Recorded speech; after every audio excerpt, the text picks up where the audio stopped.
capitaine gaal Assane Ndiaye la tudd.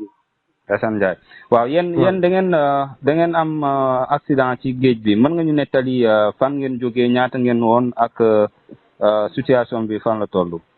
waaw boo xoolee ñu ba ñu jógee Joal di tëmb 22 personnes lañu woon léegi bañ demee ba géej ba wàññeeku ba liggéey ba wàññeeku fi ñu ñëwee si yoon bi si ilu bii la si banc deuxième banc bi si lañ def accident bi.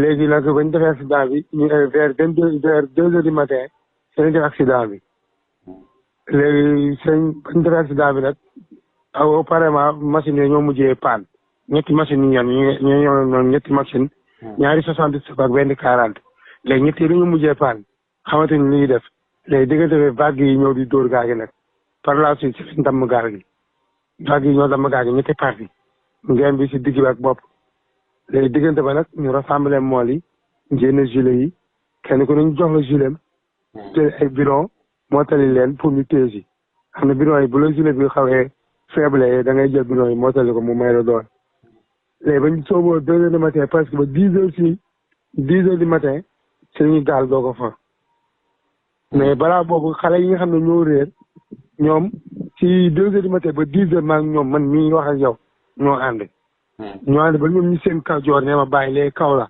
ma leen fay leen ngeen dem kaw joor ga ñoom ñu dem man ne ko man mën naa tenir sama bopp si seddaay ñoom mënuñu ko moo tax ma si pare ma ne dem leen léegi man ba ma toogee durant 1 heure temps et demi si lañ seen benn gaal mu ñëw nag suñ ko waxee nag def nañ ñeenti booy moom diggante 10 heures ba 13 heures mi ngi wër booy yi mais gisul donc ñeenti booy ñu ngi des ci biir géej bi ñu ngi ci des ci biir géej gi waaw mais xamul na teer nañ ci île yi wala ñu ngi ci biir géej gi mais ñeenti booy daal duñ ñëw réer waaw accident bi ban côté exactement la am ci géeju Sénégal wala ci géeju Bissau géeju Guinée Bissau ci ilu bii la deuxième banc ilu bii la deuxième banc fa la accident bi amee mais ci géeju Bissau la bokk ak diggante frontière Sénégal Bissau jamono ji fan ngeen nekk fan ngeen teer actuellement ñu ngi Elinkine ñu ci benn auberge ci benn campement lañ nekk actuellement Elinkine ci Ziguinchor waaw ci Ziguinchor waaw léegi jamono ji lan ngeen di wax état bi ci situation bi nga xamante ne yéen moom ngeen di dund ci géej bi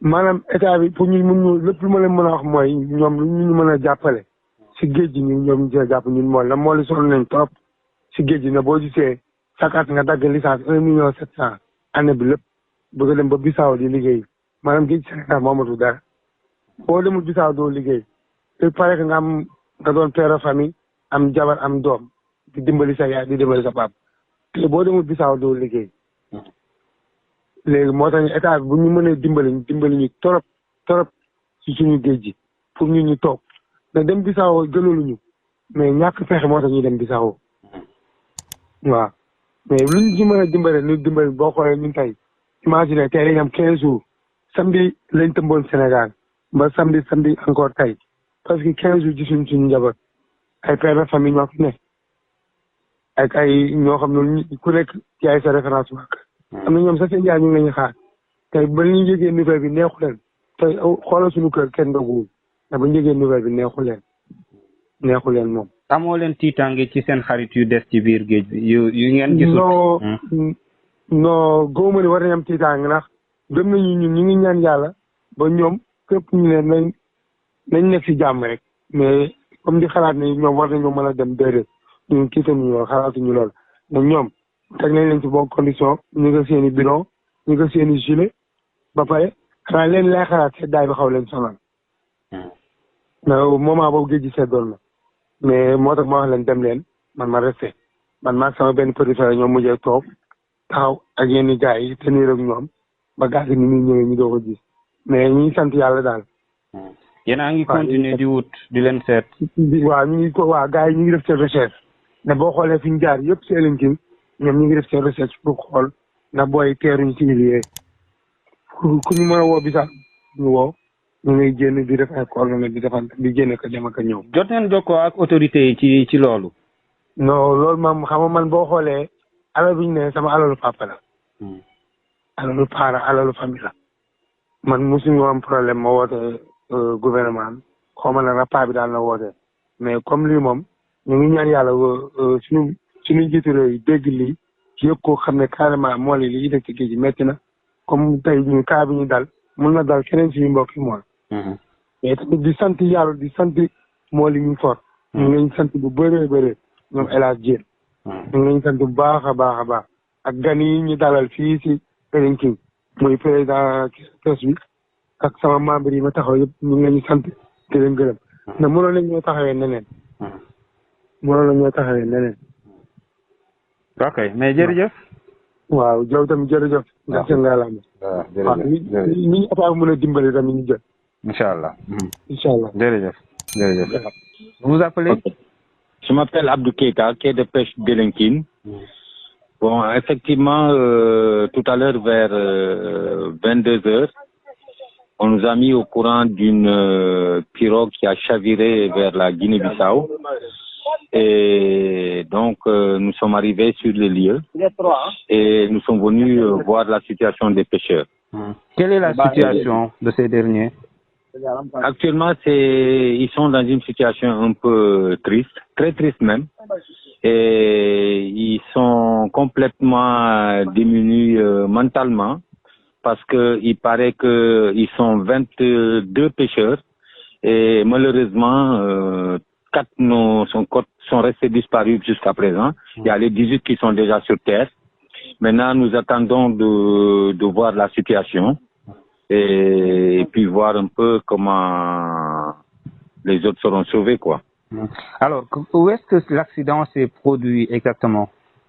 L'accident s'est produit en territoire bissau-guinéen, vers les îles de Bile. Voilà, vers les îles de Bile. Et c'est de là-bas que la pirogue a atteint un banc de sable et la pirogue est complètement en plusieurs morceaux, quoi. Endommagée complètement en plusieurs morceaux. Et donc, ils ont eu la chance d'être secourus par d'autres pirogues et ils ont atterri à Elinkine. L'accident s'est produit aux environs de? L'accident s'est produit aux environs de 3 heures dans l'après-midi. Et ils sont arrivés tout à l'heure là. Donc ça veut dire presque toute la journée, ils étaient sous l'eau. Ils étaient sous les eaux. Et donc ils sont arrivés finalement à Elinkine un peu tard. Ils ont fait apparemment 2 semaines dans les eaux. Effectivement, ça fait 2 semaines qu'ils sont partis en mer. Ils ont quitté Joal pour aller en mer. Et ils sont donc... ils ont eu ce problème et ils sont arrivés tout à l'heure. Voilà.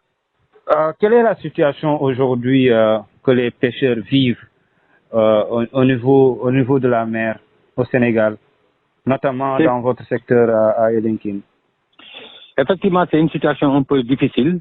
Vous savez, nous sommes frontaliers à la Guinée-Bissau et donc ce sont des eaux poissonneuses.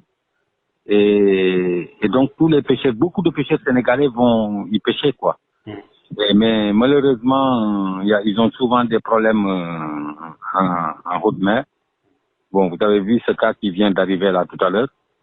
Et donc c'est tout le temps des problèmes.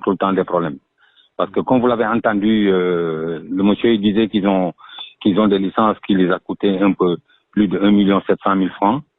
Bon, malheureusement, il n'y a pas trop de suivi, quoi. Alors, vous demandez quoi à l'État? Nous demandons à l'État de vraiment faire un effort pour pouvoir leur venir en aide.